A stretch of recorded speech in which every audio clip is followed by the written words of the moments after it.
Good morning, students.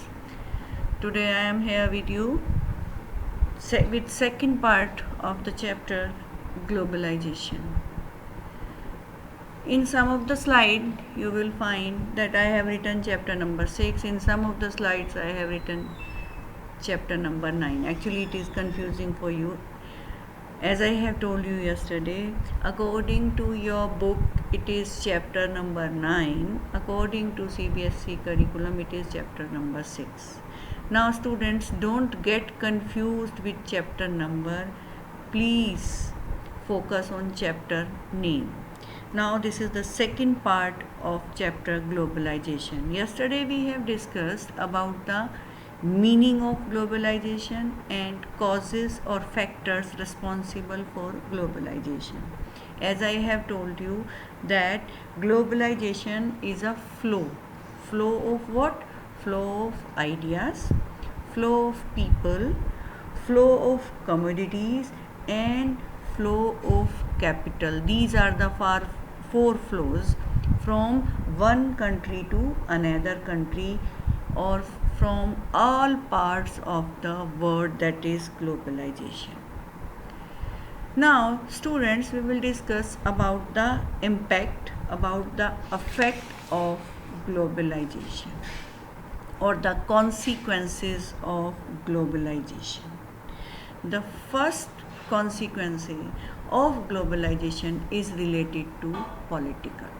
Now, students, you must know we will discuss about the political consequences, we will discuss about economic consequences, and we will discuss about the cultural consequences. And in all these 3 points, we will discuss about positive side as well as negative side. Means when we will discuss about political consequences, we will discuss what are the negative political consequences and what are the positive political consequences. Now, the first we are going to discuss negative political consequences. What the globalization has done? Globalization has reduced the state capacity, erosion of state capacity, and the role of multinational companies has increased. It has reduced the capacity of the government. Students, you must know the government of any of the country, he does two types of work. One is safety and security of the people, and second is welfare of the people.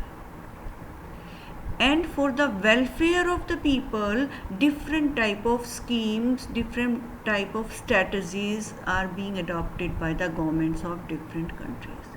But when the multinational companies, they arrive in other country, then what did they do? They invest the money in that country, and the markets of that country are captured by multinational companies. And what happens? The state capacity is erosion, and the work capacity of government is limited to safety and security only. All the welfare program which was to be done by the government for the poor people, that could not be done because now the markets of these poor countries are controlled by multinational countries.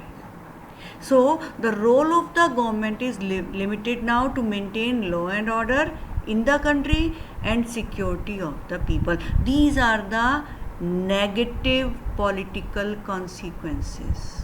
It has resulted what? Erosion of the state capacity, then role of multinational company has increased and reduced the capacity of government, and now the government can do only security of the people and it will maintain law and order in the country. This is the first viewpoint of political consequences.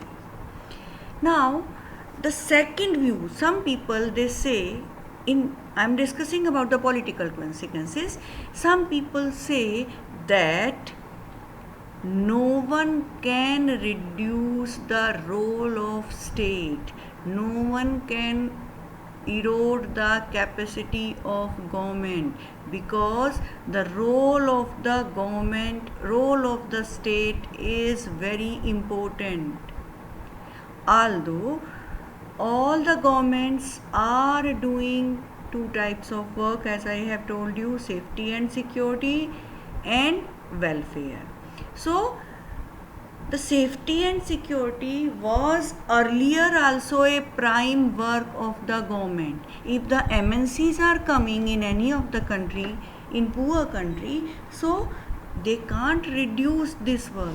The first important work of state is always safety of the people. National security is also important work of the state. To maintain law and order is also the most important work of the state. So this globalization is not reducing the capacity of state. State was important and state is important. No one can reduce the importance of state. The third view about this political consequence is this is positive. This second point is also the positive political consequence. And the third view, what do they say?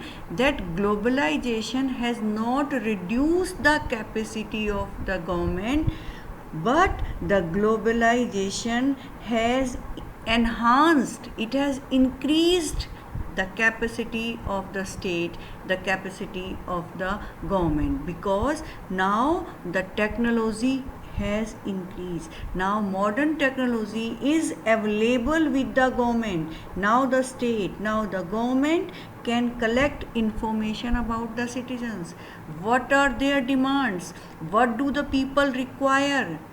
As according to these third type of view people, they say that globalization has increased the capacity of government. The people living in a country, what do they desire from the government? Now the government can know more about the people, and now the state can do more welfare work according to need of the people. So this new technology has not reduced the working of the state or the power of the state. It has increased the welfare state, the welfare power of the state, and now it has increased the power of the state. The states have become more powerful due to the availability of technology. So students, these were the political consequences of globalization. First point, there are three viewpoints are there. First is negative, and second and third both are positive.